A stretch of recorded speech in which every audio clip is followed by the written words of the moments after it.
everyone. So today I will continue my reading. They get her what they called Carrie, then found Snid and made him lock the office. What's in the testament, the last one? He asked. He was pale and his eyes were swollen. Mr. Palin couldn't just die like that without leaving him something. Some means to survive on.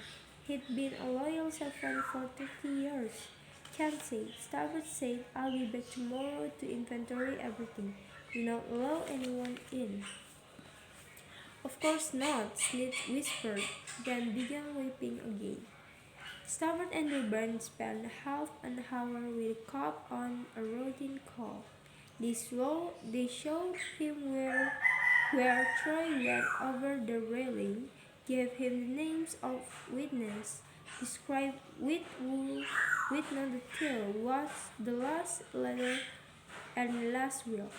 It was suicide, plain and simple.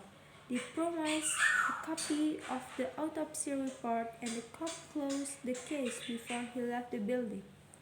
They caught up with the corpse at the medical examiner's office and made arrangement for the autopsy.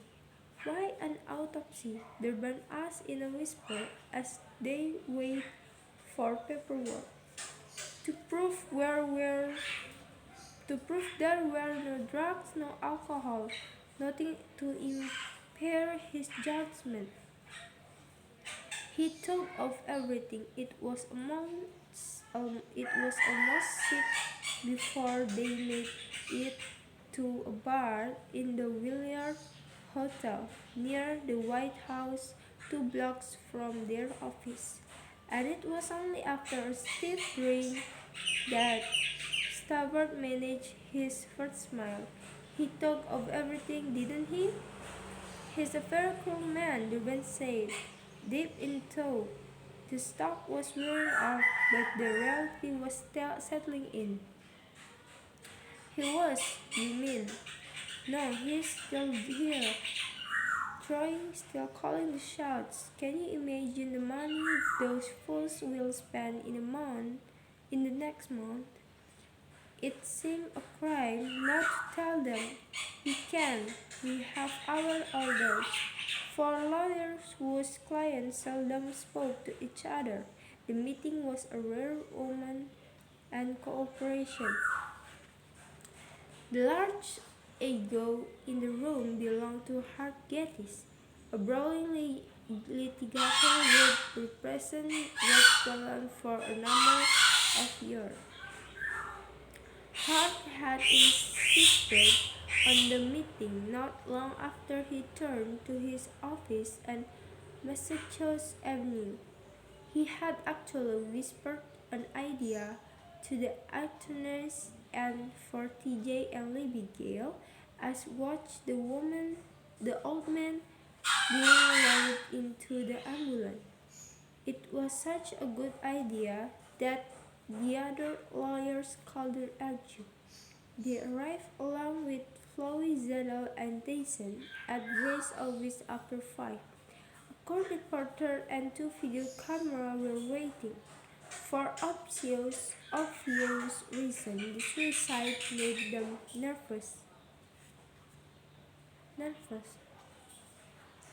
Each psychiatrist was taken separately and quizzed at length about his observation of Mr. Palin just before he jumped.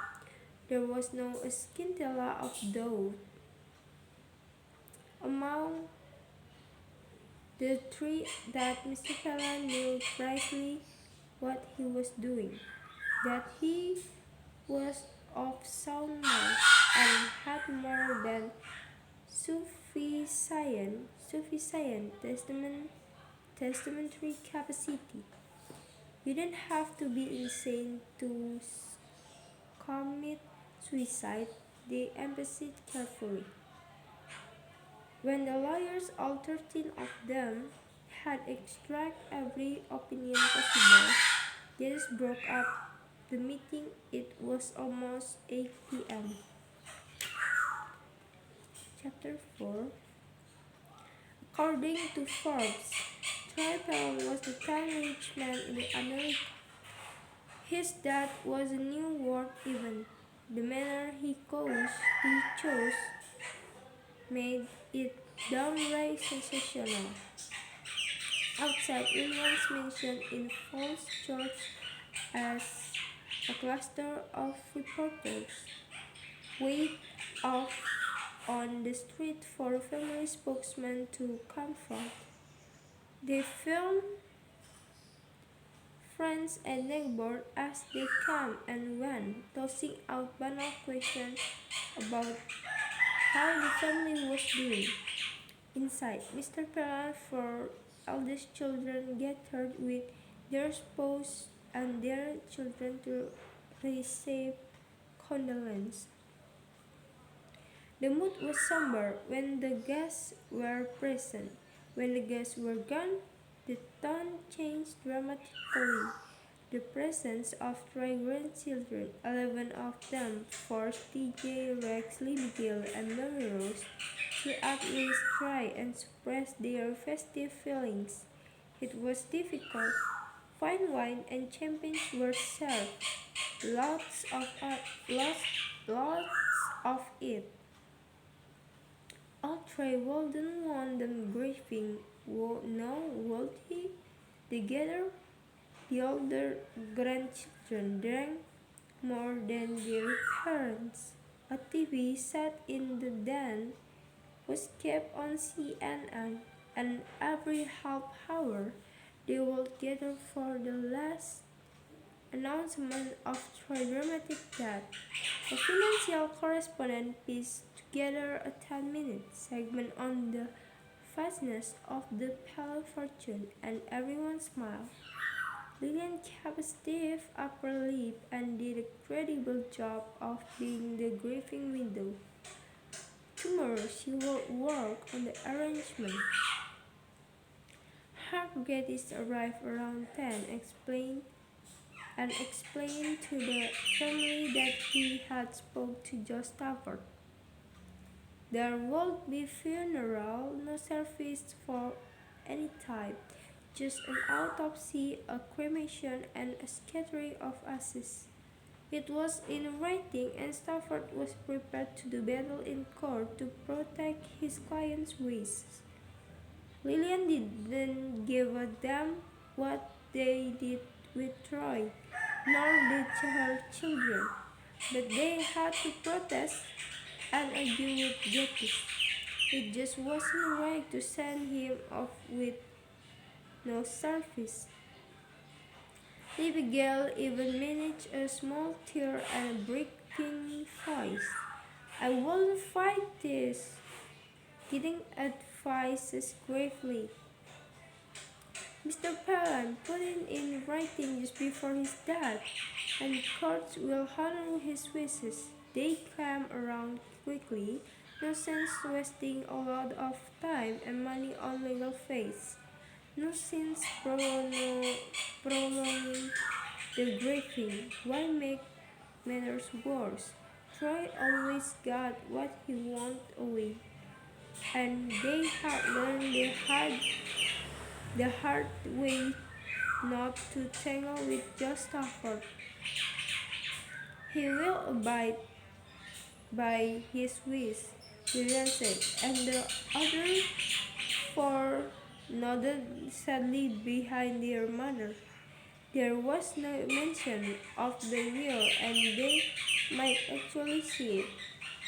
Thought the question was just below the surface. Best to be properly groomed for a few more hours. Then they could get down to business. Since there would be no wake, no funeral or service, perhaps they might meet as early as tomorrow and discuss the escape. Why the autopsy? Asked Rex. I have no idea, Geddes answered. Stafford said it was in writing, but even he is not sure. Geddes laughed and they drank some more. The guests stopped coming, so Lillian went to bed. Abigail and Mary Rose left there with their families. TJ and Rex went to the billiards room in the basement, where they locked the door and switched to whiskey. At midnight, they were slapping balls around the table, drunk as sailors, celebrating their fabulous new wealth. Thank you.